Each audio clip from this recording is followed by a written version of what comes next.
Saya bahas mulai tadi kan mulai pemilihan pasien ya. Sekarang sudah mulai masuk ke insisi pertama. Jadi nanti ini sebenarnya urutan ya. Jadi dari depan sampai belakang. Jadi nanti kalau diperhatikan ada polanya. Cuman memang tadi Dokter Uyi duluan ya. Jadi karena ada acara seperti itu. Oke. Saya kasih judul First Steps Toward Perfection. Karena apa? Insisi ini penting. Kalau insisi ini langkah awal paling awal sudah salah atau tidak sempurna, maka ke belakang kita akan kesulitan untuk melakukan tindakan. Ini saya ambil dari YouTube.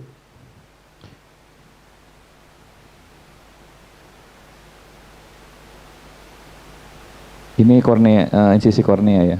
Kita lihat. Nah, kenapa saya tunjukkan ini? Karena prinsipnya kornea itu kan punya ketebalan. Jadi pada saat dilakukan insisi, gimana supaya dengan ketebalan kornea itu akan terjadi luka yang kedap. Jadi setelah dimasukkan vekotip, luka tersebut akan kedap seperti itu. Secara umum ada dua pembagian, insisi di sklera dan kornea. Ini saya ambil yang sklera dulu. Kesulitannya apa kalau sklera? Membuang waktu, karena banyak perdarahan, dan kemudian kita butuh kauter-kauter. Kalau misalkan punya bipolar nggak apa-apa, tapi kalau punya yang monopolar yang harus kauter kering, itu kebanyakan nanti skleranya jadi rusak, banyak yang terlalu masif atau gimana, jadi ada lukanya juga nanti nutupnya nggak sempurna seperti itu. Oleh karena itu dikembangkan clear corneal incision. Jadi dia lebih hemat dari segi waktu. Terus kemudian karena nggak ada perdarahan ya, seperti itu. Ini yang paling bagus. Jadi kalau misalkan dia luka di kornea seperti ini, dia punya beberapa komponen. Yang pertama komponen lebar. Komponen lebar bisa dikontrol dengan apa? Dengan keratom. Jadi keratom harus dilihat harus sesuai dengan lebar dari vekotip. Kemudian komponen kedua adalah panjang dari tunnel. Tunnel yang ideal panjang sekitar 1,5 sampai 2 mili. Itu memastikan bahwa luka tersebut kedap. Kalau terlalu pendek tunnelnya, nanti juga akan terjadi kesulitan, irisnya sering keluar karena lukanya kurang kedap, seperti itu. Untuk plane-nya enggak masalah, 1, 2, atau 3 enggak masalah.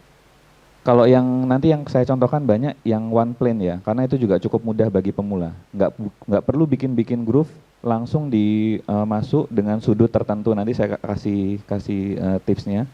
Jadi juga perhatikan dia bukan agak sedikit sejajar atau lebih membentuk sudut dari iris plane. Jadi kita lihat di sini ya, agak sedikit naik gitu. Pada buku yang tadi disebutkan Dr. Dini, kurang lebih sekitar 10 derajat dengan iris plane. Supaya apa? Supaya iris plane itu tidak masuk ke luka yang kita buat. Ini masuk ke video. Jadi mulai insisi pertama masuk, kemudian dia akan membentuk tunnel. Setelah tunnel masuk, maka akan nembus COA di sini. Jadi harus gentle. Jadi dan masuk sesuai dengan lebar lebar dari keratom. Kalau lebar asal tidak ada gerakan ke lateral, insya Allah sesuai. Jadi nggak terlalu lebar. Yang kita perlu kontrol adalah masuknya ke dalam COA, harus kita kontrol supaya tunnelnya memiliki panjang yang tepat. Terus kemudian jangan lupa tempat main incision harus berada pada posisi ergonomis. Jadi sebetulnya nggak persis. Ini saya contoh ambil dari dari insisi dari superior ya. Jadi kalau dari superior kan tangan kita kan kalau sebelah kanan kan agak ke kanan sedikit ya. Jadi arahnya seperti ini. Sama dari lateral juga begitu. Kalau left handed yang menyesuaikan dari agak ke kiri sedikit. Kemudian second port terpisah sekitar kurang lebih 90 derajat atau kurang gitu. Ini saya ambilkan contoh insisi arsitektur yang tepat seperti ini ya. Jadi dia tunnelnya cukup sehingga dia kedap.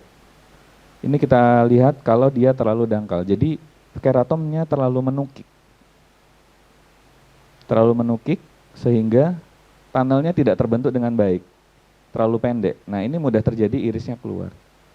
Kalau ini tunnel terlalu panjang, terlalu panjang juga akan menyulitkan. Kenapa? Karena kalau terlalu panjang, pada saat keraton itu masuk ke COA, dia kan terlalu jauh dari tepi ya, jadi sehingga kalau akan mudah terjadi distorsi dari kornea, karena kita menekan-nekan bibir luka, seperti itu. Dan kemudian juga lebih rentan terhadap endotel, kalau terlalu panjang tunnelnya, karena lebih jauh masuk ke COA-nya. Ini saya ambilkan penempatan second incision. Insisi kedua dibuat, ini saya ambil contoh, kita masuk Veco tip dulu, sehingga dapat tekanan. Kalau dapat tekanan di dalamnya, maka kita akan lebih mudah untuk membuat insisi kedua. Kalau nggak pakai ini, nggak masalah, masukin visco OVD, itu kan juga sudah cukup menimbulkan tekanan, jadi juga memudahkan. Jangan terlalu lunak juga, karena kalau terlalu lunak akan kesulitan pada saat membuat second incision. Ini beberapa problem, terlalu lebar. Kebanyakan itu karena gerakannya nggak gentle, nggak maju mundur seperti itu, tapi dia agak gerakan sedikit ke lateral. Kalau terlalu lebar sekali bisa dijahit, atau juga irigasinya dinaikkan, botolnya dinaikkan. Karena kalau terlalu lebar, luka bisa tidak kedap, sehingga mudah terjadi BMD-nya mudah kolaps. Kalau terlalu dangkal, terlalu sempit, itu karena biasanya ragu-ragu, jadi nggak masuk sempurna. Jadi kita harus memastikan keratom masuk sempurna. Ini saya ambilkan contoh, dia ini dari trainee yang saya training, dari trainee tempat kita. Ini dia masuk, nggak masuk semua. Sampai sini dia ragu, keluar lagi. Saya bilang itu nggak masuk sempurna, coba diulang lagi. Akhirnya dia masuk keseluruhan, tapi perhatikan, lihat, karena menekan bibir luka, ini distorsi korneanya. Apa yang terjadi? Setelah dikasih ini baru kelihatan. Ternyata dia kena ini, kelihatan ya, dia kena kapsul anteriornya. Jadi sudah dirobek oleh keratom yang masuk. Jadi juga harus hati-hati, perhatikan. Setelah masuk COA dikontrol. Jadi harus sebaiknya sih jangan kena kapsul, karena juga nanti akan menyulitkan kalau untuk beginner. Ini yang tadi saya ceritakan, kalau dia terlalu ke anterior, maka terjadi distorsi dari kornea. Karena instrumen kalau awal-awal tuh biasanya kita sering menekan kornea, bibir luka. Nah itu akhirnya jadinya kornea jadi kelipat-lipat, jadi akhirnya visualisasinya juga terganggu. Kalau dia terlalu posterior, iris prolaps yang terjadi. Seperti itu. Nah ini juga saya kasih contoh, dia ini conjunctival ballooning ya. Jadi ada kasus di insisi di sini nih ada sedikit pterygium ya di lateral. Ternyata waktu insisi itu kena di situ, kita lihat di sini. Akhirnya karena di sini insisinya kena pterygiumnya ini, akhirnya air yang dari vekotip tersebut dia masuk ke bawah subkonjungtiva, akhirnya ke sini, conjunctival ballooning. Ini juga akan menyulitkan. Kenapa? Karena ini masih lumayan ya, ini separuh ya. Kalau ada yang sampai full ke sini, dia air akan terjebak di sini. Itu juga akan sangat mengganggu visualisasi. Tata laksananya di dekompresi ya. Jadi kayak digunting di konjungtivanya supaya airnya sambil ditekan-tekan supaya airnya keluar. Problem lain juga desmet membran detach. Kalau kecil nggak masalah, tapi kalau lebar harus injeksi udara. Ini saya ambil contoh juga, desmet membran yang detach, tapi kecil, jadi ini kelihatan ya. Tapi hanya sebatas di tepi luka, di sini itu. Ini juga sering terjadi pada beginner, kenapa? Karena pada saat masukin Veco mungkin agak ketat, terus dipaksa seperti itu, ya ini, ada kayak terbuat flap di sini sedikit. Kalau kecil nggak masalah. Tapi kalau lebar harus diinjeksi udara. Yang lain juga yang sering adalah burn. Burn itu Veco-nya terlalu masif sehingga luka dari tepi korneanya itu dia terbakar, jadi nggak bisa nutup sempurna. Tindakannya ya jahit. sama. Terus kalau ada terlalu bocor juga ya jahit tindakannya. Ini contohnya, ini pasien saya juga, dia ada pterygium ya di sini, jadi di sini jaringannya agak fibrotik sehingga saat saya insisi dia nggak bisa nutup sempurna, akhirnya kita jahit, nggak masalah. Nah ini untuk penutupan lukanya kita pakai hidrasi. Hidrasi sebaiknya keseluruhan, jadi dia hidrasinya itu dia mengenai dari sepanjang dari bibir lukanya supaya lebih kedap. Begitu pula nanti yang di second port.